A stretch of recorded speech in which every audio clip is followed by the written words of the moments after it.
مجھے تم پر یہ خوف اور اندیشہ نہ ہوتا کہ تم اپنے مردوں کو دفنانا چھوڑ دو گے تو میں تمہیں عذاب قبر سنوا دیتا۔ ان قبر والوں پہ عذاب ہو رہا ہے، ایک پر عذاب ہو رہا تھا کہ جو پیشاب سے نجاست سے نہیں بچتا تھا، اور دوسرا وہ جو چغل خوری کیا کرتی تھی۔ عثمان رضی اللہ تعالیٰ عنہ فرمایا کرتے تھے کہ قبر جو ہے آخرت کی منازل میں سے سب سے پہلی منزل ہے۔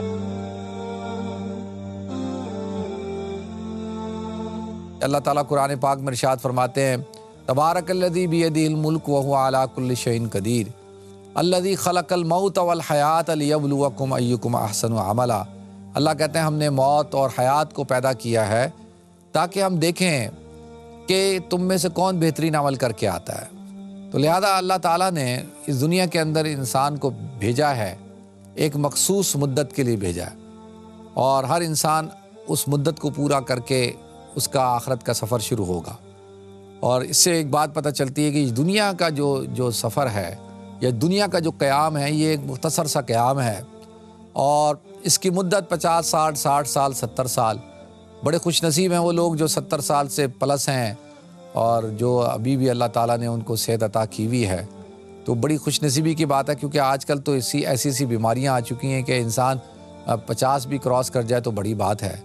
تو اللہ فرماتے ہیں الذی خلق الموت والحیات لیبلوکم ایکم احسن عملا، کہ ہم نے موت کو بھی پیدا کیا ہے اور ہم نے ہی زندگی کو پیدا کیا ہے۔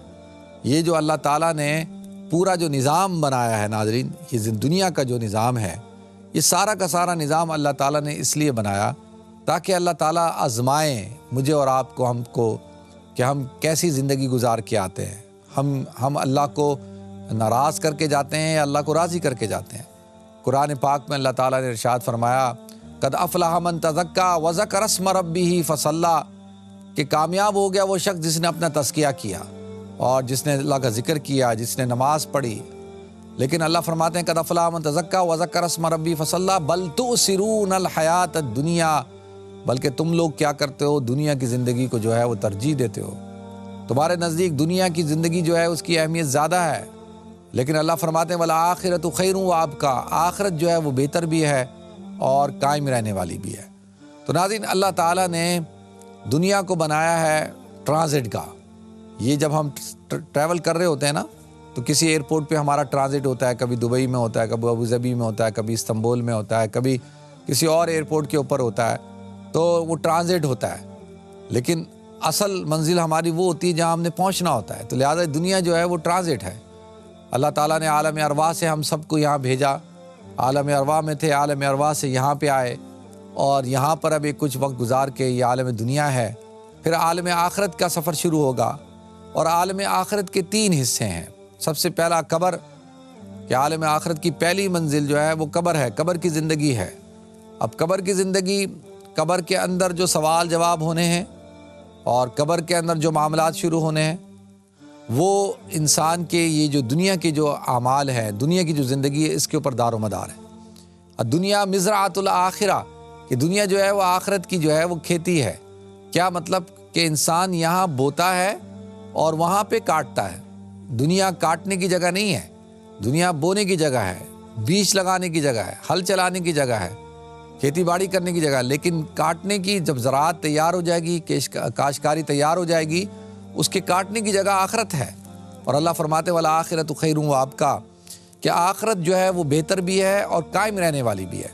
لیکن کیا ہمارا یہ حال ہے کہ ہم لوگ جو ہے دنیا کی زندگی کو زیادہ ترجیح دیتے ہیں؟ ہمارے دنیاوی جو معاملات ہیں، دنیاوی جو چیزیں ہیں، اتنی ہم نے دنیا کو اتنا اپنے اندر بسا لیا ہے، ہم اس کے اندر خود بس چکے ہیں کہ اب ہمارا یہ حال ہے کہ ہم اس دنیا کے معاملات سے نکل ہی نہیں سکتے، صرف موت ہی ہمیں نکالتی ہے۔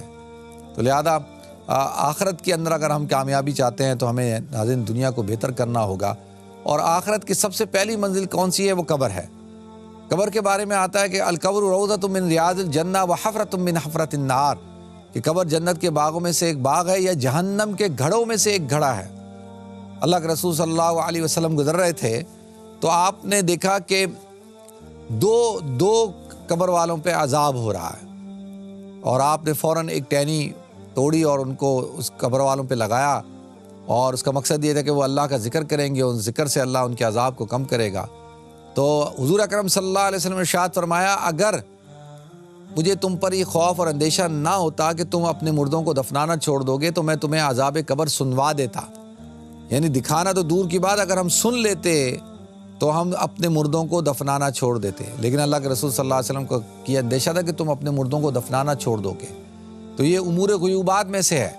تو اللہ کے رسول صلی اللہ علیہ وسلم نے ارشاد فرمایا کہ ان قبر والوں پہ عذاب ہو رہا ہے. ایک پر عذاب ہو رہا تھا کہ جو پیشاب سے نجاست سے نہیں بچتا تھا، اور دوسرا وہ جو چغل خوری کیا کرتی تھی، چغل خور. تو دو وجوہات کی بنا پر اللہ کے رسول صلی اللہ علیہ وسلم نے ارشاد فرمایا کہ عذاب قبر ہوتا ہے. عذاب قبر کی اور بہت ساری وجوہات ہیں، لیکن مین وجہ یہ بیان کی. تو اب جو ہے یہ سب سے پہلی منزل ہے قبر کہ جس کا ٹھیک ہونا ضروری ہے. حضرت عثمان رضی اللہ تعالیٰ عنہ جب قبرستان جایا کرتے تھے ناظرین تو گھنٹوں بیٹھ کر رویا کرتے تھے، آپ کی داڑھی مبارک تر ہو جاتی تھی. صحابہ آپ سے کہتے تھے عثمان آپ تو ذوالنورین ہیں، یعنی آپ کے نکاح میں تو نبی کریم صلی اللہ علیہ وسلم کی 2 صاحبزادیاں، آپ عشرہ مبشرہ میں سے ہیں، یعنی وہ 10 صحابہ میں سے جن کو دنیا کے اندر جنت کی بشارت دی گئی. آپ خلفائے راشدین میں سے ہیں، اور آپ جو ہے وہ شخصیت ہیں کہ جن کا بدلہ لینے کے لیے اللہ کے رسول صلی اللہ علیہ وسلم نے بیعت رضوان کی تھی اور اپنے ہاتھ کو آپ کا ہاتھ قرار دیا تھا. پھر اللہ نے کہا تھا ید اللہ فوق ایدیہم، ان سب کے ہاتھوں پہ اللہ کا ہاتھ. یعنی آپ کے قتل کی صرف افواہ پہ ہی اللہ کے رسول صلی اللہ علیہ وسلم نے بیعت لی آپ کا بدلہ لینے کے لیے. تو آپ کی شخصیت تو بہت اونچی شخصیت ہے. تو آپ جو ہے وہ قبر پہ روتے ہیں. اللہ تعالیٰ نے تو آپ کو دنیا کے اندر جو ہے وہ جنتی ہونے کی بشارت دی ہے. تو حضرت عثمان رضی اللہ تعالیٰ نے فرمایا کرتے تھے کہ قبر جو ہے آخرت کی منازل میں سے سب سے پہلی منزل ہے. اگر یہ ٹھیک ہو گئی تو ساری کی ساری منزلیں ٹھیک، اگر یہ خراب ہو گئی تو ساری کی ساری منزلیں خراب. تو عالم قبر ہے ناظرین، اس کے اندر منکر نکیر کے سوالات ہوں گے، اور پھر جب تک حشر کا میدان قائم نہیں ہوگا اس وقت تک قبر کی زندگی ہے، برزخ کی زندگی ہے. قرآن کہتا ہے وَنُفِخَ فِي الصُّورِ فَصَعِقَ مَن فِي السَّمَاوَاتِ وَمَن فِي الْأَرْضِ إِلَّا مَن شَاءَ اللَّهُ ثُمَّ نُفِخَ فِيهِ أُخْرَىٰ فَإِذَا هُمْ قِيَامٌ يَنظُرُونَ. کہ جب پہلا سور پھونکا جائے گا تو اللہ تعالیٰ پوری کائنات کو، آسمانوں کو، زمینوں کو، سب کو ختم کر دیں گے، سب رواں رواں ہو کر ختم ہو جائیں گے. اور اللہ تعالیٰ پھر وَنُفِخَ فِي الصُّورِ پھر ثُمَّ نُفِخَ فِيهِ أُخْرَىٰ پھر دوبارہ سور پھونکا جائے گا تو سب کے سب لوگ اپنی قبروں سے اٹھ جائیں گے. اللہ کے رسول صلی اللہ علیہ وسلم نے ارشاد فرمایا کہ سب سے پہلا شخص میں ہوں گا جو اپنی قبر سے اٹھوں گا، اور میرے ساتھ ابو بکر، عمر، اور پھر جنت البقیع کے مسلمان صحابہ کرام، پھر جنت المعلیٰ کے، پھر انبیاء کرام، اور پھر جو ہے وہ اولیاء کرام، ساری دنیا کے مسلمان جو ہے اپنی اپنی قبروں سے اٹھیں گے. اور ناظرین پھر حشر کا میدان قائم ہوگا. وَنَضَعُ الْمَوَازِينَ الْقِسْطَ لِيَوْمِ الْقِيَامَةِ فَلَا تُظْلَمُ نَفْسٌ شَيْئًا وَإِنْ كَانَ مِثْقَالَ حَبَّةٍ مِّنْ خَرْدَلٍ أَتَيْنَا بِهَا وَكَفَىٰ بِنَا حَاسِبِينَ. تو اس دن سب کے اعداد تولے جائیں گے، کسی کے اوپر کوئی ظلم نہیں کیا جائے گا. اگر کسی نے رائی کے دانے کے برابر بھی نیکی کی ہوگی تو اللہ تعالیٰ کہتے ہیں ہم اس کو لے کر آئیں گے، ہم بہترین حساب کرنے والے ہیں. ایک ایک عمل آپ کا نوٹ کیا جا رہا ہے، ایک ایک نیکی، ایک ایک برائی جو ہے وہ لکھی جا رہی ہے. اور پھر حشر کا میدان قائم ہوگا اور حساب کتاب شروع ہوگا، اور اس دن اعلان ہوگا کہ کون جنتی ہے کون جہنمی ہے. اور پھر جو ہے ناظرین حضور اکرم صلی اللہ علیہ وسلم کو اللہ تعالیٰ مقام محمود عطا فرمائیں گے، شفاعت کبریٰ عطا فرمائیں گے. آپ کی شفاعت سے امت کے گناہ گاروں کی جو ہے وہ بخشش ہوگی، اور اللہ تعالیٰ امت کے گناہ گاروں کی مغفرت فرمائے گا. لہذا اس کے بعد فیصلہ ہو جائے گا، جو جنتی ہے اس نے جنت میں جانا ہے، جو جہنمی ہے اس نے جہنم میں جانا ہے. تو لہذا یہ ساری منازل ہیں ناظرین، پل صراط ہے، حشر کا میدان ہے، اور پھر جو ہے وہ جنتی اور جہنمی ہونے کا فیصلہ ہوگا.